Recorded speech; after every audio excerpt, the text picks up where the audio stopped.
Hi friends, welcome to our channel Crazy Craft. இந்த வீடியோவில் நீங்கள் பார்த்துட்ருக்க கோவில் திருவண்ணாமலை மாவட்டம் சோமாசிப்பாடி கிராமத்தில் இருக்க அருள்மிகு ஸ்ரீ பாலசுப்ரமணிய சுவாமி திருக்கோவில்.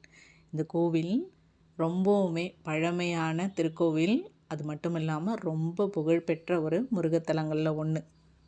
இந்த கோவில் திருவண்ணாமலையிலேருந்து ஒரு 10லேருந்து 12 கிலோமீட்டர் டிஸ்டன்ஸில் இருக்கும். ஸோ நீங்கள் திருவண்ணாமலைக்கு கிரிவலம் அந்த மாதிரி கோவிலுக்கு போகும்போது இந்த கோவிலையும் விசிட் பண்ணிட்டு போங்க. இந்த கோவிலில் ஒரு அதிசயம் நடக்குன்னு சொல்கிறாங்க. என்னென்னு பாருங்கள். அதுக்கு தான் இந்த செங்கழு நீர்ப்பூ, அதாவது இந்த அல்லிப்பூன்னு சொல்லுவோம் பாருங்கள்.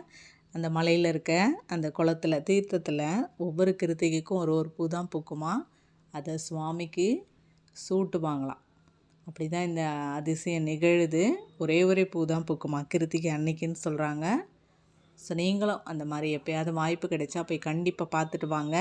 பல நூற்றாண்டுகளுக்கு முன்னாடியே வந்த ஒரு சித்தர் தான் இந்த மலையில் மகிமையை உணர்ந்து ஒரு வேலை அந்த இடத்துல மலையில் மேலே நிறுவனார்னு சொல்கிறாங்க. ஸோ அதுக்கப்புறமா தான் பக்தர்கள் கோயில் எழுப்பியிருக்காங்க. ஸோ இது ரொம்பவுமே ஒரு புகழ்பெற்ற முருகத்தலம் இது.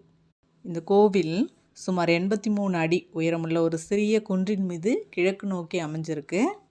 இந்த அதிசய பூவை நீங்கள் 3 கிருத்திகை தரிசிச்சிங்க அப்படின்னா நினச்ச காரியம் கண்டிப்பாக நடக்கும் அப்படிங்கிறது நம்பிக்கை.